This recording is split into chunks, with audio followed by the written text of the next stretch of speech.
Ladies and gentlemen, welcome to episode 9 of the Survival Project. Today I'm joined by an absolute powerhouse of a young woman. My God, I can't wait to share this story with you because Ellie is wise beyond her years, and that stems from everything she's had to go through. It's a powerful story of resilience and hope, and hope is something, a word we're going to sing home today.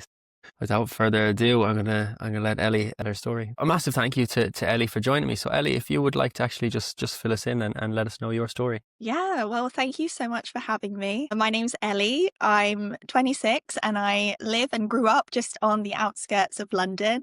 And I guess the best place to start is that I was completely healthy growing up. As a child, I had no health problems. I guess, like many people, probably reflecting back on that time, I can catch little symptoms, but nothing worrying. I had a very happy and healthy childhood. But things started to change when I was about 15 or 16.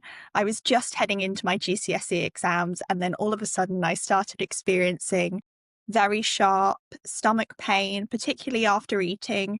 I would feel very nauseous, very sick. The food would feel as though it was lodged in my chest, and I would be retching and curled up in agony. It was just awful and so confusing for me at the time to go from having no health problems at all to being, to having these issues that was so bizarre. But at the time, because I was doing my GCSEs and exam stress, we didn't think too much of it. It was only after the summer that my health continued to decline.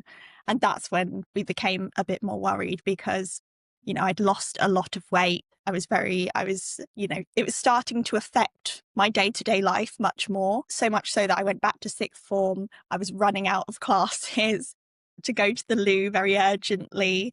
I stopped eating lunch at school, and the teachers picked up on that just to try and stop the symptoms. And eventually one day I was called into my head of year, and she said, "Ellie, what's going on? Like, what's happening?"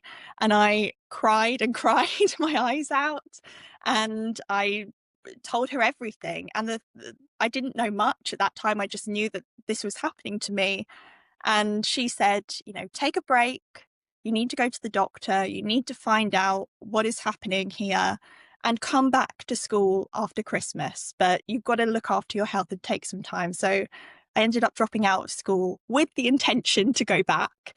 Unfortunately, that never happened because, like a lot of young women, well, women of all ages, I mean, it's difficult for anybody, but I know it's a prevalent issue for women. I unfortunately didn't have a great experience navigating my early days in the healthcare system. My very first GP appointment, and I was so full of hope. I was so hopeful that I was going to go. Like every other time, they were going to give me some medicine, and then I'd be back on my merry way back to school with my friends. Unfortunately, it didn't end up like that. I remember I poured my heart out to this GP, and she sat there and she kind of looked at me very glazed.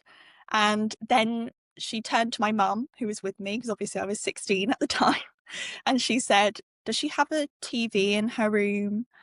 And my mum was like, "No, what does that have to do with anything?" And then she said, "Is she on social media?" And my mum was like, "Yes, because she's 16." And essentially what they were getting at is that she just doesn't want to go to school. But, they referred me on anyway, just to cover themselves. And I went to my local hospital, and the experience was no better there, which was unfortunate because, my mum was like, they're experts. They know what they're doing. At the time, knowledge of the healthcare system was very limited. So we thought, okay, we're going to see a gastroenterologist. They're going to know exactly what's wrong. But that was probably even worse of an experience because I was only in there for 2 minutes, and he didn't even look at me as I was telling him this. And he said it was something crazy along the lines of, there are people your age fighting for our country. Go home, man up, and get on with it, basically. I was sobbing in that room. I remember there was a nurse in there with us, and she came out, she was like, "I'm so sorry," but the damage had been done. And, that's only 2 experiences, but pretty much for the next 18 months, that wasn't uncommon for me. I was told that I was crazy, that I was dramatic, that I had, then they flipped to maybe you have anorexia and maybe you have an eating disorder. And I really understood why they needed to explore all of the options. But I mean, if I had had an eating disorder, the way I was treated, they basically told me they would ship me off to facilities to like straighten me out. And I'm like, if I did have an eating disorder, how is that going to help me? So I can understand why all of these things were questioned, particularly presenting as a young girl with saying I can't eat. I understand why they have to question that logically, but I don't think I could ever understand why I was treated so horrifically at points. As got older, I've thought about this a lot and reflected on it, and I can't imagine treating anybody like that. It's baffling to me. But you know, the more I've heard other people have a similar kind of stories, the more upsetting it is actually, because it's just crazy that this is normal now. But anyway, eventually I did get to see a doctor who couldn't figure it out. Along this time I was having, in the mix of this, like they would refer me and I would have an x-ray or an ultrasound or an endoscopy, and they would all come back clear. So obviously that didn't help my case. They were like, there's nothing wrong. We can't find anything. But this doctor said, I don't feel right discharging you. At this point, I was so malnourished that I couldn't support myself. I couldn't walk. My legs would shake so much. I'll never forget that feeling of being unable to rely on my body. I had to have help to bathe because I was so weak and malnourished that I couldn't pull myself up out of the bath or stand for a long period of time in the shower. And he was like, I just don't feel right. Like, whatever this is, I don't feel right discharging you. So I'll refer you on to this specialist hospital. And then if there's anything, they're going to find it. So I was referred to this specialist bowel hospital in London. And at that point, I really thought this was my last chance. Either I was going to die or they were going to ship me off to some facility, and I would, at that point, again, my knowledge was limited, but I thought I'd never be seen again. Like, I thought they were going to ship me halfway up the country and I would be in an eating disorder facility. So I went into this doctor's appointment and I sobbed, but 45 minutes straight, I told him everything. And like, I remember ending it like, everybody says I'm anxious and I'm not anxious. Like, I promise you, like, something is wrong with me. And it was such a pivotal moment in my journey, because he looked at me and he said, I believe you. I think I know what's wrong. And like, from then on, I had 3 tests. I had 3, I look back now and they're quite simple things. I had a barium swallow. I had sort of like a very, at the time, 10 years ago, advanced like pill that tracked its way through the digestive system, and another one that escapes me at the moment. But by that end point, I had been diagnosed with a condition called gastroparesis, which is essentially, it essentially means that the stomach is paralyzed. So whatever I would put in, it couldn't move through, which explained everything. The pain I would have after eating, why it would feel lodged. At that point, I was vomiting up the food because it had been left for so long. And they also told me that probably because it had been left so long, that paralysis had extended into my small intestine and my large intestine, and even my esophagus. So I not only had the stomach paralysis, but also intestinal dysmotility, which is the name. And from there, things went from 0 to 100 very, very quickly. I remember I was brought in and I had a nasal feeding tube put in. And because they tried it, but they weren't sure it was going to work, because obviously it still goes into your digestive system. So I was still being sick, still very malnourished. And it eventually got to the point where, I had no choice. I was so sick that I had to go on a type of artificial nutrition called total parenteral nutrition, or TPN for short. And that was administered through a central line that went into my heart, and then the feed would go through there every night. It saved my life. It was a way for me to get nutrients, and I definitely grew stronger and I had strength, and I also gained some weight back, but it didn't fix my symptoms. So I was in pain 24/7. I was still being sick. Even though I wasn't eating anything. At this point, they had also said your digestive system needs a break. So no eating or drinking. And I didn't eat or drink from that point for 2 years. which is madness, but the TPN sustained me and I couldn't hold down any food or water. So it was the right thing to do, but it's still quite shocking for me, even though I experienced it, for me to say that. But I went home on TPN. I was still like, I was bedbound. There was no life. And the doctors had said, like, this is it. Like, we've done everything we can. You're just going to have to accept that this is your life. And I was discharged to hospice care. So I wasn't like actively dying because they'd saved my life by being put on TPN. But they were basically, it was still like, this is it for you. You're not going to have a life. They called it like a life-limiting illness, which is a label. It still kind of chills me almost, because it's like, what does that really mean? It means it could limit your life, like age-wise, but it also is limiting because you can't really live. But I was discharged and there I spent my 19th birthday in a hospice. And I remember that being a real low point for me. It was the closest I ever came to ending things. And my mum came the next day and she said, please let me put out this point of call. Don't give up. Because it was a very dark time. I was like, please don't give up. Let me try.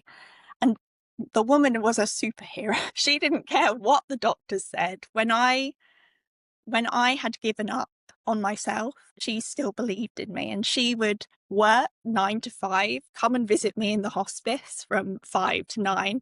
And then all through the night, she'd be on the internet, putting things in Facebook groups, researching stories on blog posts, on Instagram, everywhere she could find it, until she eventually found this other young woman who was in a very similar position to me, who was having radical surgery in London. And she said, this is a surgeon I'm seeing. It might not lead to anything, but it's got to be worth a try. And the next day, my mum was like, we're going. I booked an appointment and we're going. And I remember being like, my God, like, I can't believe she's dragging me all the way into central London. I just want to be left alone, like to be miserable and to die, basically, is what I thought I wanted. And I remember I had another test and he said, look, I can see that you have these 2 vascular compressions. And he told me that he could see that one of my arteries was compressed. That was creating a blockage on a bit of my small intestine, which was stopping food from going through. And he hypothesized that that was the cause of the gastroparesis, because this had happened, food couldn't move through, everything slows down. And he was saying that could be the root cause. He didn't know, but that was what he was thinking. And he said, and you also have one that's affecting your kidney. And one of my main symptoms was I had like a lot of left flank pain. Like that was where the majority of my pain was. And he was like, so that would make sense. And he was like, I can't promise it will be a cure, but I think if I do this surgery on you, if we do this radical surgery, I think we could change your life. Again, from there, I changed completely. I had hope. I was so positive. I pushed for this so hard because I felt like my only chance at a life. It was hard. It was really difficult. I spent basically a year battling for my gastro team to back me on this, because they wouldn't do it without them backing. Then the NHS said they wouldn't fund the surgery and my local community because there was no guarantee. They said they were like, look, it's going to be hard to get this and it could delay it for years. And so my local community fundraised for me to have this done privately, and we scrounged money. And eventually I had the surgery in June 2019. And I remember so clearly the doctor saying to me, you're going to hate me for the first 3 months, because you'll think, why did I do this? Was this the right decision? And then it will make sense. And it was exactly that way. So the surgery I had was called a Roux-en-Y gastrojejunectomy. It's basically like a gastric bypass. So they rerouted where the food should come out of my stomach into the intestines and reattached it to another part of the intestine so that the food would move through like a drain rather than relying on the paralyzed muscles and bypassing that bit they thought was obstructed. And they also did a transplant for the vein. They took the vein from my leg and transplanted the vein that was blocked to my kidney. So a huge surgery. It was 7 hours. I was in the ICU for, I think, 5 days. And then I got sepsis, which extended. I was very sick. I was very sick. And I've thought, what have I done? I genuinely thought, what have I done? I remember coming out and being like, give me a lollipop, give me some crisps or a lollipop or something. I wanted desperately to know if it had worked, and I still couldn't hold down food. And that for me, I was like, oh God, I've done all of this. It's still not worked. And for 3 months, I still couldn't hold down food. I was in agonizing pain because of the surgery and everything. And then one day I had we kept trying, like we kept persevering because the doctor had said, like, keep trying because one day it might change. And I remember I had like the tiniest, like maybe a teaspoon of bolognese and one piece of pasta or something along those lines. And I held, like, I wasn't sick. It was the best day, like you could possibly imagine it, because that hadn't happened in 5 years. And from there, life kept getting better and better. I could eat more, could reduce my TPN 1 bag at a time. I started going out more, not to hospitals. I started building a life for myself. I was terrified at first. I took a lot of therapy for me to get to the right mind frame of being able to build this new life for myself. And now 5 years, well, 6 years now, actually, 6 years after the surgery, I now can eat and drink fully and normally. And I came off of total parenteral nutrition, something we never thought would be possible ever. But forever, hopefully. March of this year, so March 2025, I had my central line out, and I've been maintaining my weight and everything's been stable. So it's been all good. I just started university, so obviously I had to drop out of school. Over the last 2 years, I went back and sat my A-levels. And now I'm going to King's College in London. It's a great university. And I'm studying English. And I also started my own project of sharing my recovery from this life-limiting illness and also sharing other people's stories. I have an amazing life and I'm so grateful, and I'm really grateful to be here and sharing my story today because I know it's so important. Yeah, that's sorry, I talked for so long, but it's a long story. Absolutely. Oh my God. That story should be a movie, not a podcast. My God. You are some woman. That is I can see the light in your face and the power in your words. You are built different is the only thing I can describe there. You're something else. And I can see where you get it from a mother that's strong too. The strength is radiating through the Dewey. My God. That's very kind. Thank you. And I'll I tell her have it. that too. Yeah, oh, absolutely. Pass on the message. I'm sure she knows it. I'm sure she's been told. But wow.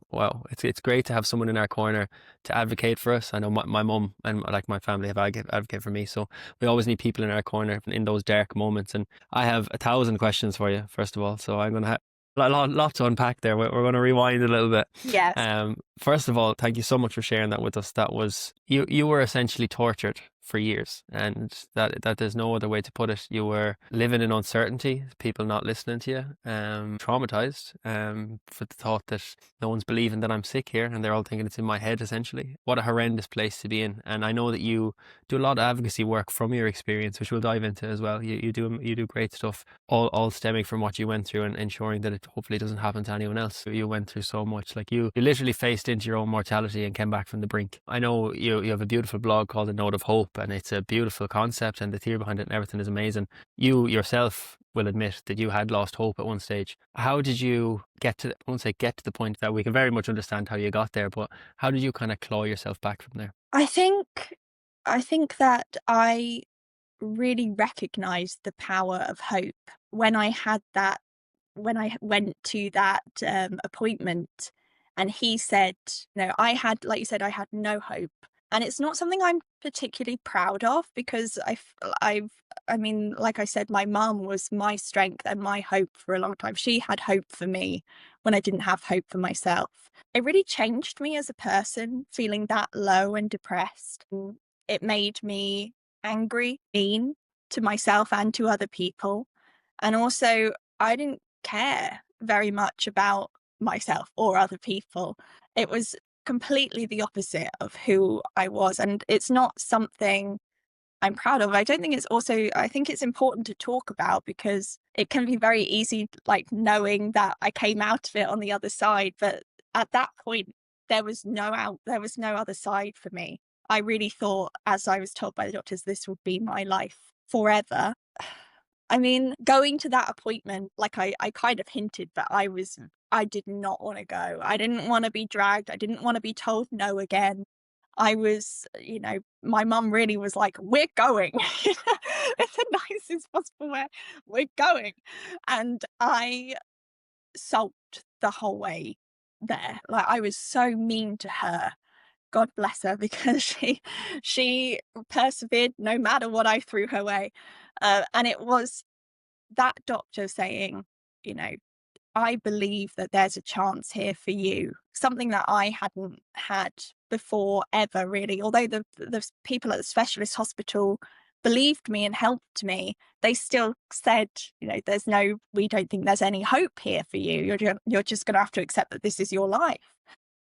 He was the first that said, don't give up. Like, I think I can help you. It was so powerful. I sobbed. I sobbed on the way home. And I remember that next day, the nurse who came to set up my TPN, she came into my room and she stopped at the door and she was like, you're smiling. Because I was just so passive. They would come, I wouldn't talk, they would do what they needed and I would leave. And I was beaming at her. It was the euphoric feeling for me. And I hadn't felt that in 5 years. And it gave me a taste of life again. All the life had been sucked out of me. And that one thing of let's try gave me hope. It made me imagine a future, like a future for myself, you know, going back, like whether that at the time I wasn't sure what that would be, but I imagined a job and a partner and a family and everything that I thought was taken away from me because of my health. I could imagine it for myself again. And it was so powerful. It was, yeah, I can't. So I think that now I look back at hope. It's why I called the blog A Note of Hope, because we found hope in somebody else's story. I think sharing our experiences is so important for giving other people, ourselves, but also other people hope. Absolutely amazing. You are a powerful woman, and the blog that you set up is essentially the same kind of thought process I have with this podcast. Is that there's a quote by the American author Brene Brown, is that your story could be someone else's survival guide, and being able to look at what someone else has gone through, and if you're in the depths of it, like you absolutely have been. I think when you live with chronic illness, we all experience a time where we go into the depths of it, and you're in this black hole. There's no light getting in, and then if you just get to see one little glimpse of light, it's something to strive for and something to move towards. And that light might not come from something in your own life. It might be just something that you've seen online or someone that you see where you can draw parallels into your own life. So definitely what you're doing, giving people a platform to go and speak and share their stories, is amazing. It's a great way Likewise for to you as well. we'll just give each other a pat on the back here. Yeah. Yeah, We're great. We're great. We're great. we're great. Well, one thing I'd like to dive back into is the uncertainty that you experienced and also the disregard that you felt with practitioners when you were initially going through what you were going through. Going through that, when you went to appointments, were you going on your own? Was your mum with you? Was there anyone to advocate for you in the moment? Or was it just that you weren't presenting as something that was a clear-cut case, so they weren't particularly listening? Well, I started off, I was 16, so I was still quite young and I'd never really needed the doctors before. So my mum would come with me. And I don't know if I would have been strong enough to do it if she wasn't there.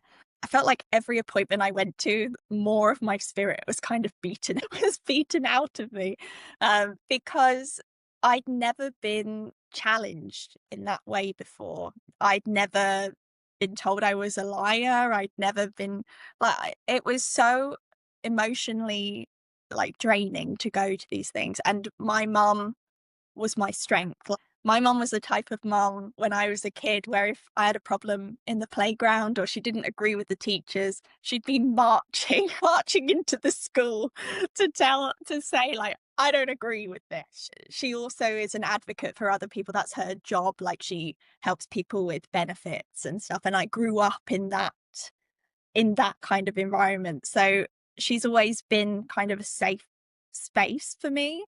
But it was difficult for both of us. I mean, she would come and if I was crying in the corner at what they had said, she would find the strength. But then we would leave together and she would also be in tears because it is exhausting having to try and prove yourself to these people who are meant to want to help you. That's what I can never really understand, is that they train and they like you think that there should be compassion there, but I encountered very little in the early days of my healthcare system. I like to say that I've seen the very best of the NHS and the very worst. And it's unfortunate because it could have been so different if there was a bit of compassion there for a young girl who was just scared and for a mum who wanted the best for her daughter. Somebody asked me the other day,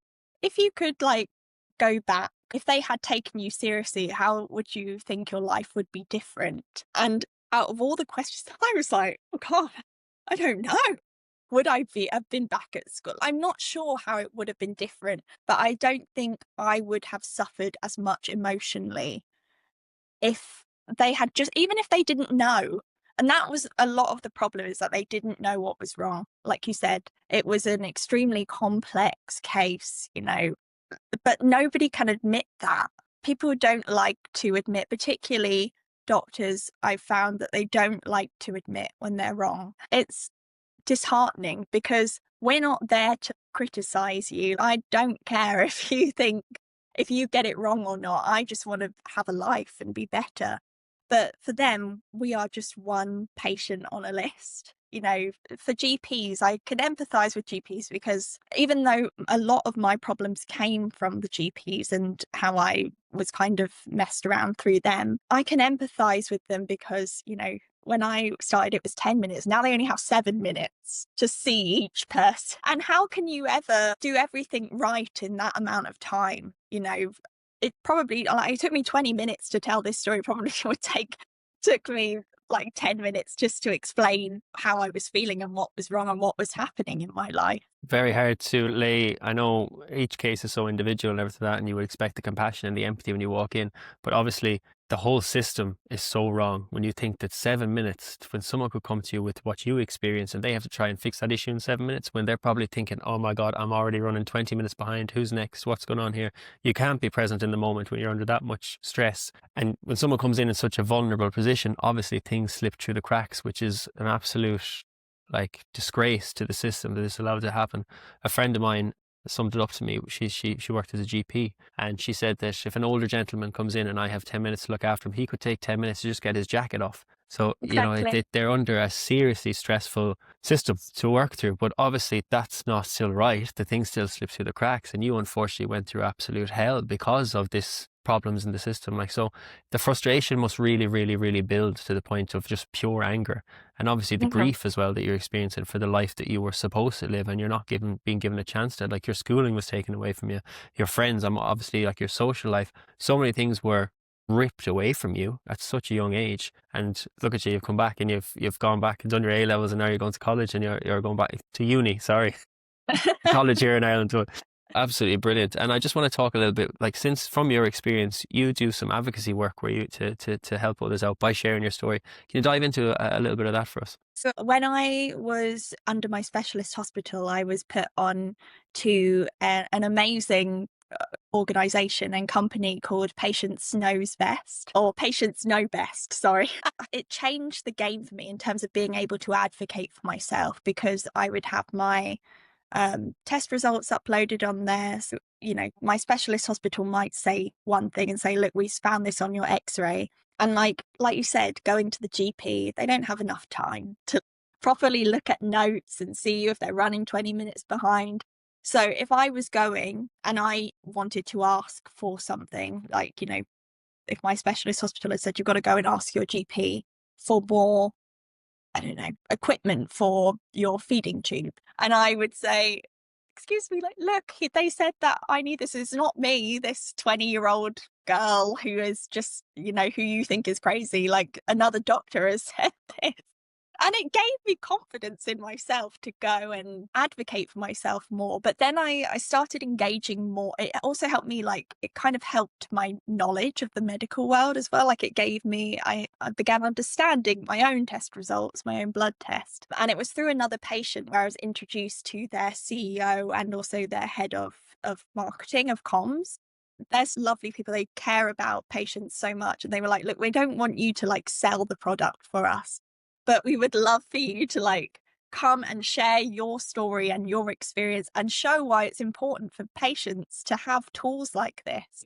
And so that's how I really started. I would go to events with them. And through there, I've kind of met other people in the space, the Patients Association, other charities and organizations. And even through A Note of Hope, like, that's a world I can't believe the scale of that. It started as such a small thing. I was started as a card group for people in the chronic illness space just to feel less lonely and connect more during COVID. And then I was like, I love writing and I love telling stories, so I can do this advocacy work through there. So it connected me with people from all over the world: Australia, America, Canada, Europe, and the UK, obviously. But so there's lots of different branches of advocacy work that I do, but it means so much to me because if it hadn't been for other people sharing their stories and experiences, I wouldn't be where I am today. So I recognize the power of that and I want to give back as much as I can. I think when people recover or they get better, you want to move on with your life. That's the ultimate goal. People want to go on and move on.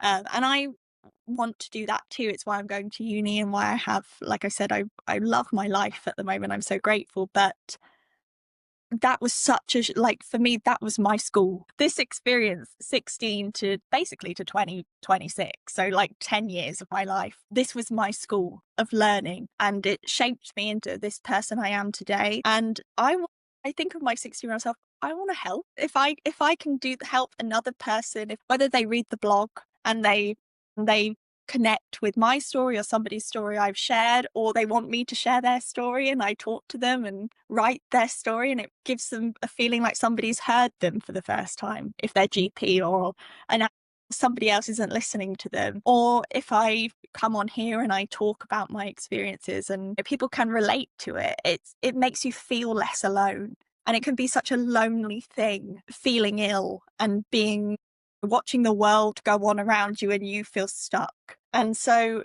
it's important to share because, you want to make people feel like they're not alone in this. So for me, that's why I love doing the advocacy work. I love doing the speeches and the podcasts and the even the writing. I thrive on it. And yeah, it makes me feel fulfilled, and it also gives meaning to my experience and my life. Absolutely, and I'm going to actually put a link to some of your writing. There's an article. Was it the Patients Association? Brilliant Yeah. article. Yeah. So there'll be links in the description for anyone to check out Ellie's writing. She's absolutely excellent at it. I completely get what you're saying. Like, there's such isolation when we're going through chronic illness, and no one else gets what you're going through apart from maybe someone else who's experiencing chronic illness. Your family will obviously see what you're going through, but they still don't see. They'll see 90% of it, 80% of it. It's only the person experiencing it that really has the true sight of what's going on. So Mhm. speaking out and creating a network, and as you've done, you've created your own platform that other people can come to and learn from. But I think that that's something that you have to do. You develop a sense of empathy for everyone else who's going through it, and then when you get better, you obviously want to give back to ensure that maybe someone else doesn't have to have as tough of experience as you possibly had. So it's a great thing to do. With a note of hope, what exactly was the first?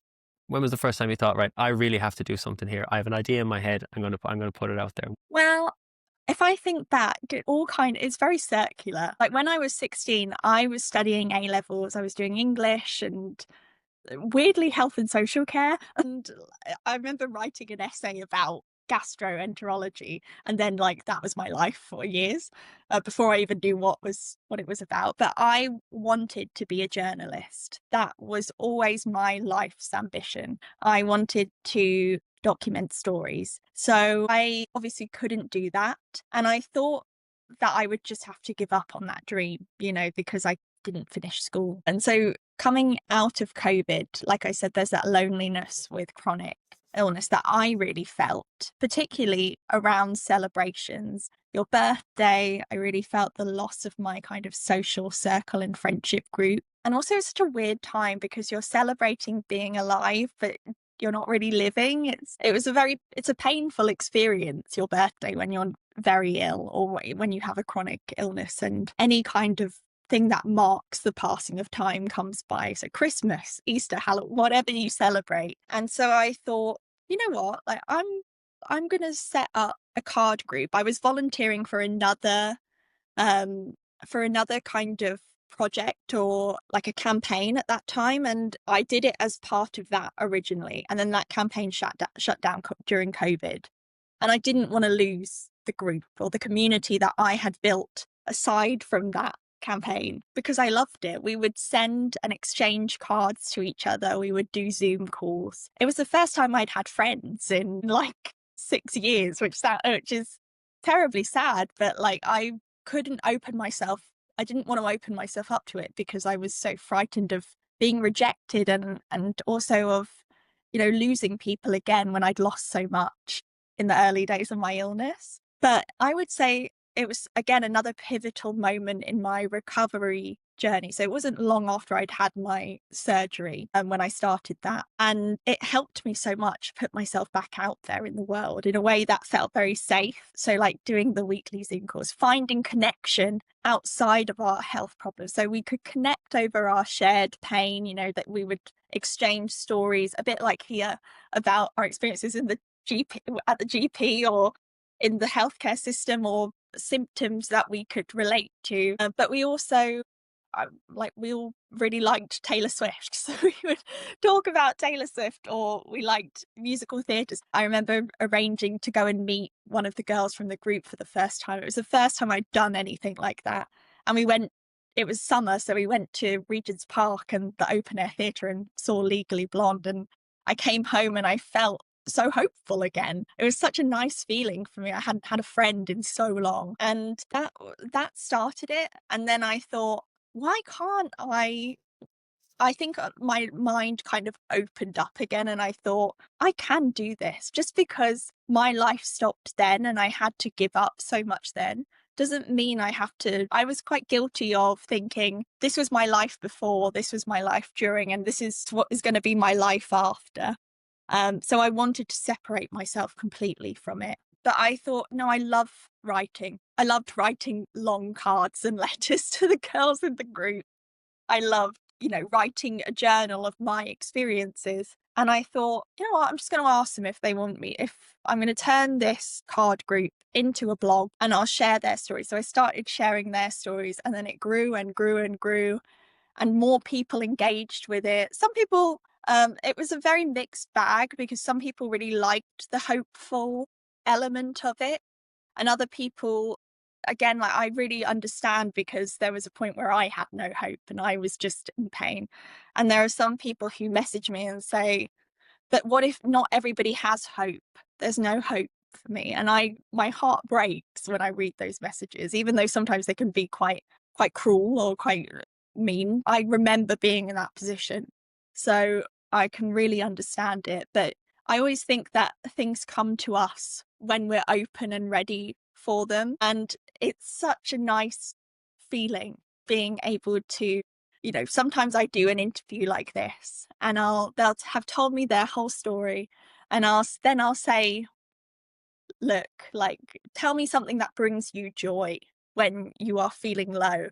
And they'll say, I'm not sure. Like, I don't really, like, it's so hard because I don't really have any joy in my life at the moment. And I'll say, okay, well, you told me about your mum and how much she's helped you. And then they'll be like, yeah. And sometimes she comes around and we have tea, or like we watch this together. And then all of a sudden it opens up. It's just the mindset of it.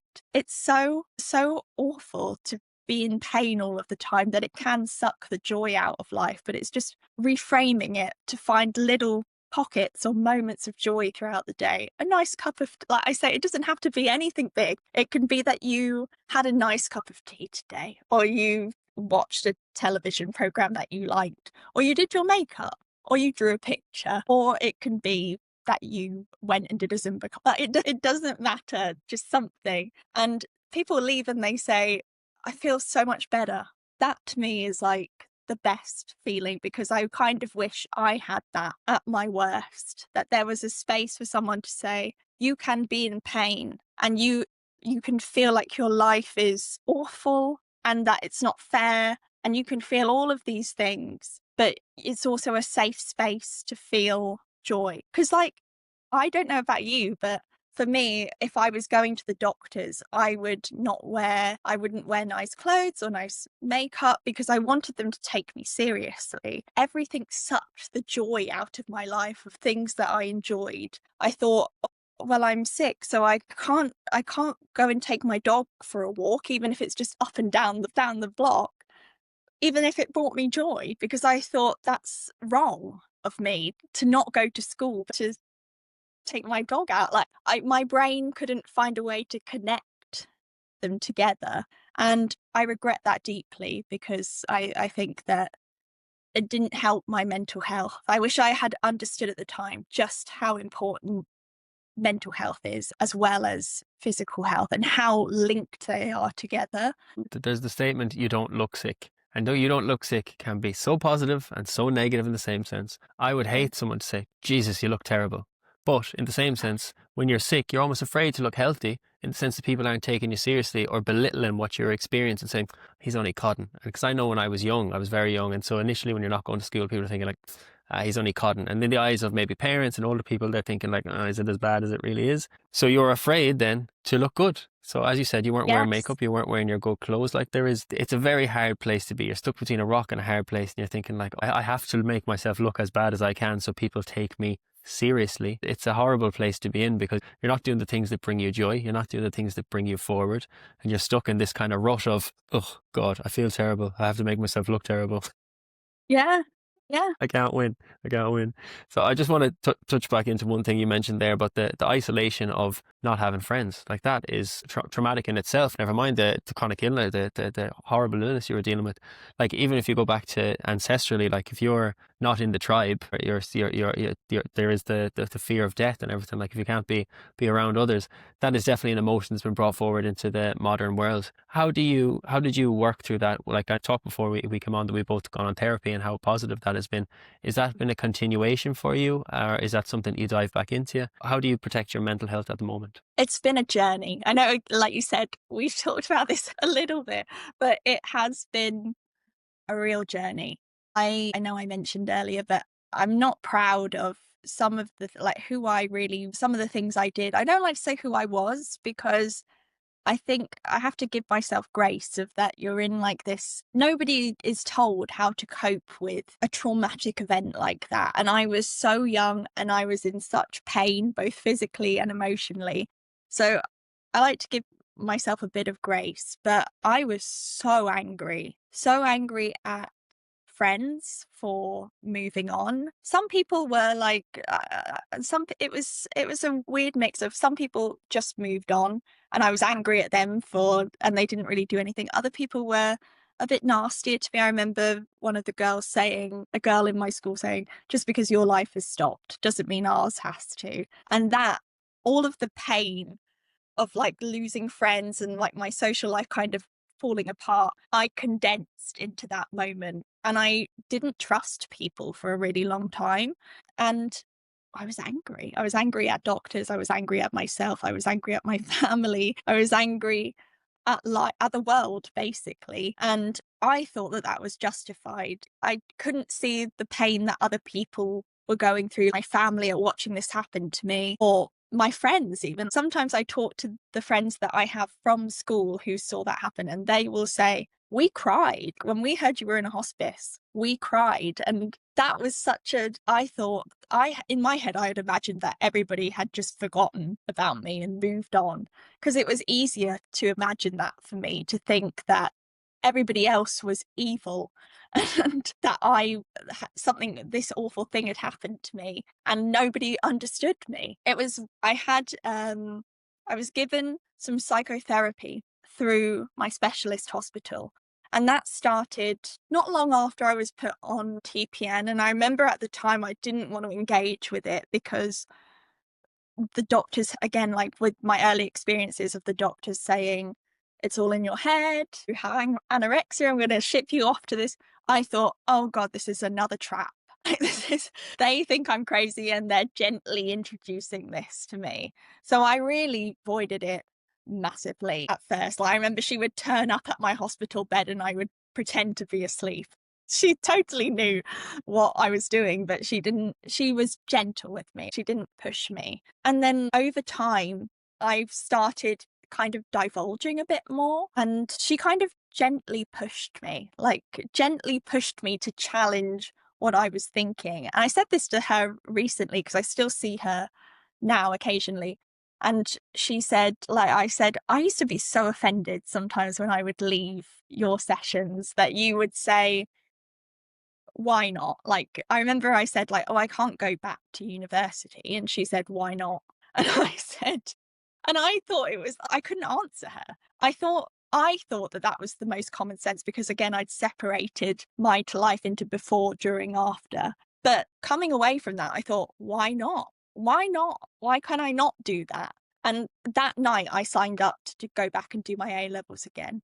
Because again, I had talked about how much pain this had caused me leaving school, my life kind of being stopped by this. And she was like, then why don't you just go back and do it if you want to do it? And I was like, I was like, actually, why can't I go and do that? And I would say that level of therapy and having that support emotionally helped me just as much, maybe a little bit less, but just as much as being put on TPN in terms of recovery, or just as much as my operation. For me, operation, therapy, and TPN are all on a very equal level. And I would never have believed that when I was 18 because I was so against mental health, help of any kind. But I would say that I'm who I am today because of that support that I had and because I was open to it and willing to engage. Like, I was lucky to have the support, but I also can recognize that I worked really hard to overcome a lot of the fears that I had, a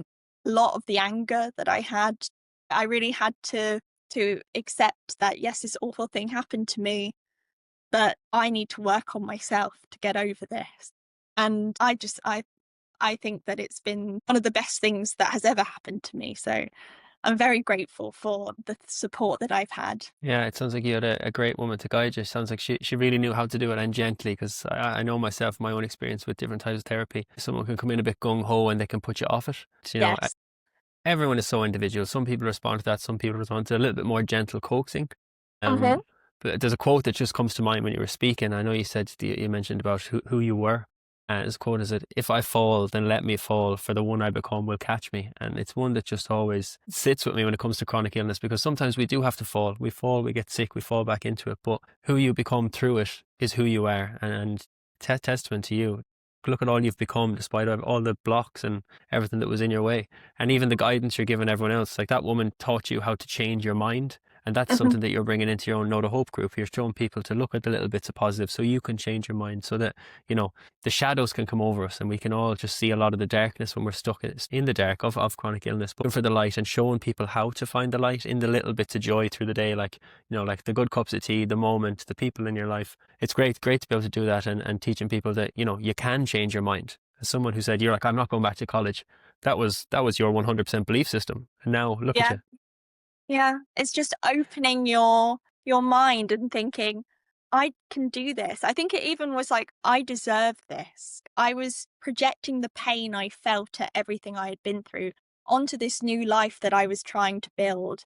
And I'm not saying I'm perfect now, but I think I can catch myself doing it a bit more. That's in like every aspect of my life. Like, even starting university, I thought, God, like, I mean, I'm doing a course where still a lot of young people. So they are 18, 19, and I am definitely the oldest one. And sometimes they'll say, oh, what did you do at A levels? And I'll say, oh, actually, I'm a mature student. I'm 26. And they'll be like, oh my God, like, we thought you were 19. You don't look old. And I'm like, Thank you so much for saying I don't look my age, which is old. I was so surprised you said 26. I thought this girl is about 20, 19. You know, you have a very young face. So you're definitely, I would never look at you and say, that's a mature student. I know, I think I blend in quite well, but it's hard because even then I'm still battling against this time that I lost. They were all the age I was when I was being put on TPN fighting for my life and stuff. It's hard not to go and project that onto it or to feel like you're behind in some way because you're doing this now and like, I missed all this. There's nothing I could have done, but you still feel that loss of time almost. Completely. Comparison is the thief of joy. And I know for me, time, I'm an absolute stickler for time, but it's from losing so much time. Like sitting in Exactly. traffic is definitely something I need to go to therapy about because I feel sitting in traffic is such a waste of my time. I feel like I'm always playing catch up. Definitely. Yes. I understand where you're sitting. Obviously, there's people that have not had to go through what you've gone through, and now you're in the same position as them in a sense, but you come in with such a knowledge and such strength. And I think, we hear the David Goggins and we hear of all these sort of people who are like the tough people in the media. But I think a lot of people that go through chronic illness are so strong in unbeknownst to themselves. Like, Yeah. that's It's a definitely a quiet message. strength. Completely, completely. It doesn't need to be brawn. The strength is in here. The strength is getting through everything you have to get through on a daily basis. And it's great to see people like yourself putting themselves forward into places where people can see, oh, maybe I have that strength too, to show people that the strength is inside. And if you're living through chronic illness every day of your life, you're strong. Yeah, exactly. There's no denying that fact. Absolutely.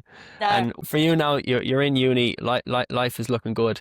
What's the next step for you? think I think I still feel like it's interesting because I was thinking about, my biggest worry, even like 8 months ago, was am I going to sustain myself? I was still on TPN and stuff. So life has changed so much, but I still feel like I'm in this transitional period of my life, just kind of getting back to living again. And so I think for me, it's finding who I am at this point in my life. I would like to have a lot of, like I said, I would like to overcome time, like the loss of that time. I think for me, that's my next big goal. Like you said, it's a feast, it's the feast of joy or something. It's something along that. The thief of To joy, like yes. compare, yeah, to like comparison, but also that kind of where you're at in your life when you compare. It's a feast of joy. It really robs you of your peace of mind. And so Yeah. I think if one thing's it's taught me going through all of this, I don't know where I will be in 5 years, 3 years, 3 months, even. Like something can happen and our life can change in an instant. And so I just want to continue enjoying the moment and enjoying where I am right now, learning to accept that I am here at this moment in my life. I've worked really hard to get to this point, and that no matter what, I will be okay. That's I a, will be okay and find happiness. That's a beautiful sentiment. I know there's the author Eckhart Tolle, and there's the past doesn't exist, the future doesn't exist. All we have is now, the present. And it sounds like that's exactly where you are. You're living right in the moment and just taking life as it comes. Obviously, we can plan for the future, we can do all these things, but all we really and truly have is the present. And it's definitely something that we need to be reminded of times when we can we can live in anxiety in the future. But Oh, it's beautiful. After everything you've been through and everything you've experienced and everything you're kind of hoping to move forward to the future with, what does happiness look like to you? I think feeling comfortable and safe with who I am. I think I can always feel like I'm striving ahead to be the next best version of myself. There was always goals, goal to come off TPN, goal to get to university. I would love to settle down and have a family. That for me, if I'm thinking to the future, that's a long-term goal. But I think that I just want to be happy with myself, happy with where I am and who I am and what I've done with my life and not get too caught up in that. So for me, that's what happiness would look like. Yeah, absolutely beautiful. You wrote a beautiful quote that really hit me, I have to say, and I can't wait to share it with people. You wrote that after hundreds of treatments, hope was the most potent and effective one of all. That absolutely hit me like cold water or a rock. It just really stopped me in my tracks. That was absolutely beautifully written. We've spoken on what hope was for you then. What does hope look like for you for the future? Well, thank you very much. That's really nice of you to say. I it's such an interesting one because I feel like hope kind of shows up for me in everyday moments. I think sometimes it can be so easy to get caught up in the little things in life, and what a privilege that is to I can think, for example, this week I'm like, oh God, I've got 5 texts I need to read for university. I can't do like I don't know if I can do this. Like it's I would say this experience of going back to university, immersing myself in formal education, which I haven't for 10 years, has really tested my hope. Has really tested my hope for myself. That it's like I said, it's finding it in the small moments, honestly, for me. You know, I can think I can't do this, and then I can think, but imagine how great it will feel to graduate and to have earned this and have worked towards this. Or even like if I feel sad during the day or I'm stressed out about something, life can get to all of us. I can think I can kind of draw on my past experience and think this isn't the worst thing to ever happen to me. And that is like it centers me so much. It brings me back to the present moment. But hope for me is just also the fact that I have a future and a choice for myself. And yeah, I think to me, hope is just the future. I think as long as we have something to keep going for, that's all that matters. So that's what I try and live by is that I love the Taylor Swift lyric to live for the hope of it all. I feel like that kind of encapsulates my philosophy of life of just you just have to keep going. And there will be hard times, but there will be times where it will be beautiful and worth it. And that's what we have to keep going for. So the only way out is through. We have to keep going. Absolutely. So Ellie, thank you so much for today. I just want to, just one kind of final thought. From everything you've experienced, and maybe there's a young girl at 15 who's kind of going through something similar, if you could convey any message to her, what would it be? Such a beautiful question and also a thought. It's something I often think about my 15-year-old self and if I could talk to her what I would say. And I think for me it's I come back to give yourself grace. I held myself to such high standards, thinking something was wrong with me because nobody believed me,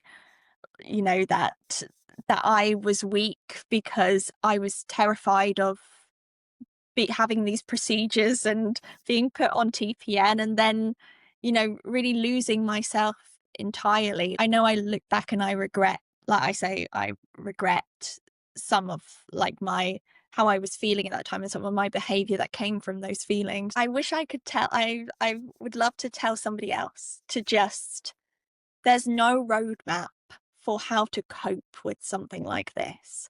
And however you cope, whether it's through finding hope, I know I promote that a lot, but also if you want to rage and be angry and, fight for what's right, that is also perfectly okay.